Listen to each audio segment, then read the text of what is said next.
இன்னும் ஒரு சேர் மட்டும் எக்ஸ்ட்ரா கொடுங்க தம்பி. சென்டர் சைடு இந்த பக்கம் வாப்பா.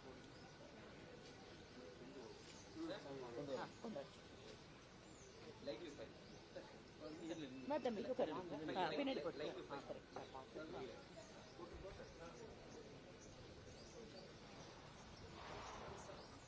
Okay. So, namaskar.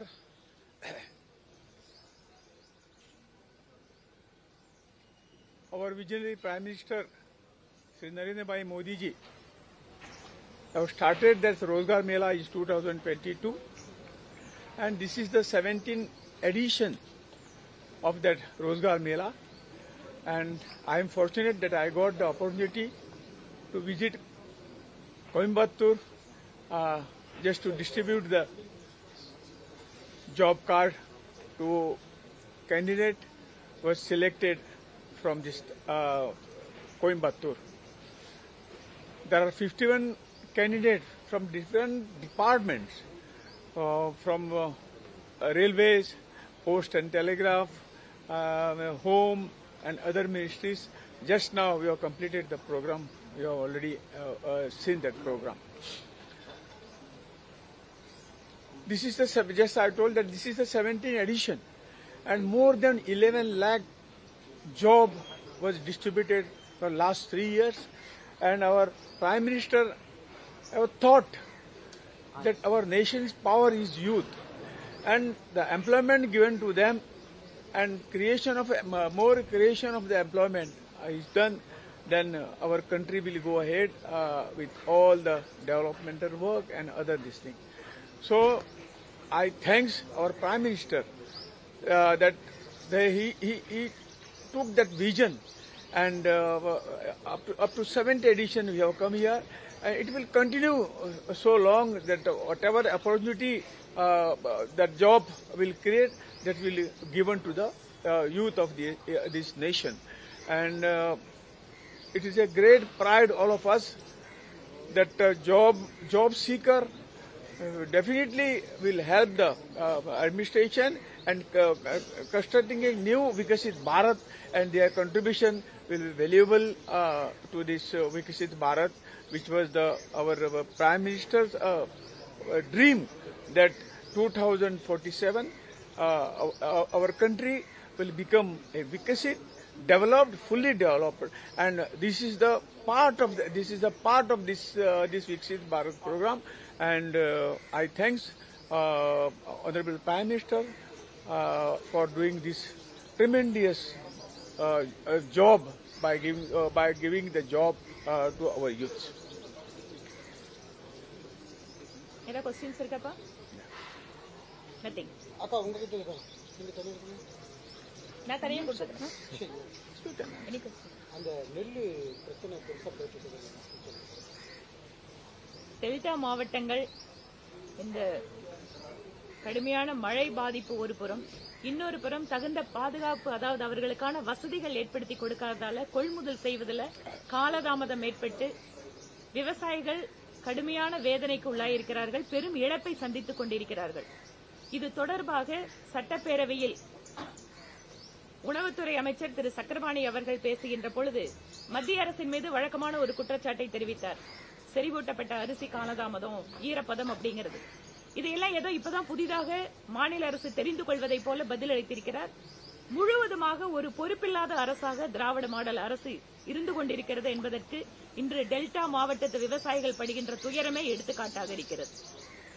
மாண்புமிகு எதிர்க்கட்சி தலைவர் அவர்களும் மற்ற அரசியல் கட்சி தலைவர்களும் இந்த பிரச்சனையில் அரசினுடைய கவனத்தை ஈர்த்தும் கூட அரசாங்கம் எந்தவிதமான நடவடிக்கையும் எடுக்காமல் இருப்பது அவர்களுடைய தோல்வியை காட்டுகிறது. அவர்களுக்கு தகுந்த இழப்பீடு, விவசாயிகளுக்கு தகுந்த இழப்பீடினை கொடுத்து உடனடியாக இந்த பிரச்சனைக்கு ஒரு நிரந்தரமான தீர்வை உருவாக்க வேண்டும்.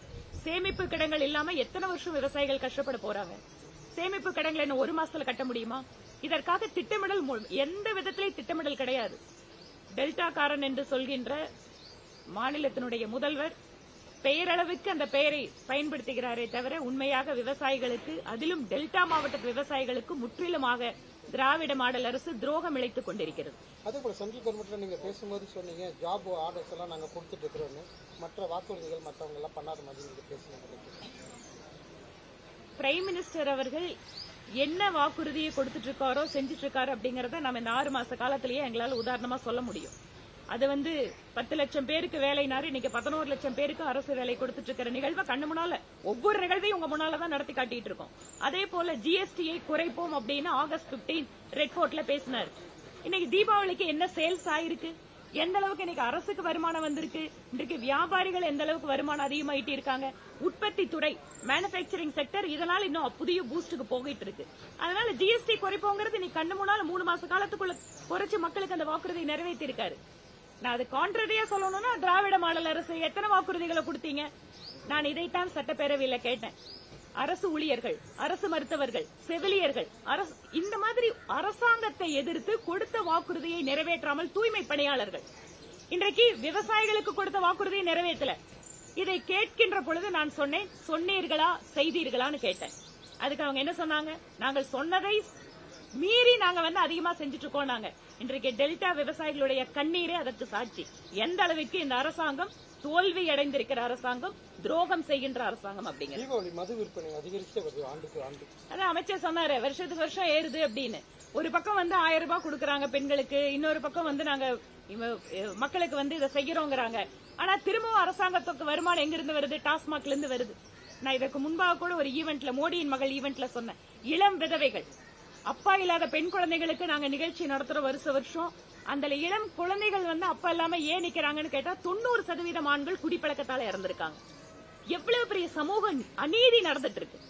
டாஸ்மாக்னால உங்களோட வருமானம் உயர்ந்துட்டு இருக்கு, ஆனால் பெண்கள் தங்கள் தாலியை இழந்து கொண்டிருக்கிறார்கள். இதுதான் யதார்த்தம். இளம் விதவைகள் கணக்கெடுப்பு நடத்தப்பட வேண்டும். இந்த இளம் விதவைகளுக்காக மறுவாழ்வு திட்டங்கள், அரசாங்கத்தின் உதவிகளை செய்யப்பட வேண்டும் அப்படின்னு சட்டப்பேரவையில என்னுடைய முதல் பேச்சிலேயே குறிப்பிட்டேன். இதுவரைக்கும் அதை பத்தி எந்த விஷயம் கவனிக்கல.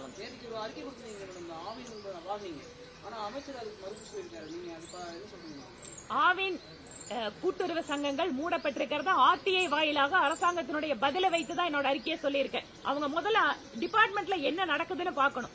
அமைச்சர்கள் இன்னும் 6 மாச காலம் தான் இருக்கு, எதுல டெண்டர் போடலாம், எதுல காசு பார்க்கலாம்னு இருந்தா உண்மையான பிரச்சனை தெரியாது அவங்களுக்கு. இன்னைக்கு இத்தனை பிரச்சனை நடந்துட்டு இருக்கிறத நாங்க ஆர்டிஐ மூலமா வாங்கிதான் சொல்றோம். ஏன்னா அமைச்சர்கள் மாற்றி பேசுறாங்கன்னு எங்களுக்கு தெரியும். இது மினிஸ்டரோட ஒரு பிரஸ் மீட். இதுல நீங்க என்னோட பிரஸ் மீட்டா மாத்தினா பருவமழை தொடங்கிருச்சு, பருவமழை தொடங்கி எல்லாம் பாதுகாப்பா இருங்க. தண்ணீர தேங்கி நிக்குது.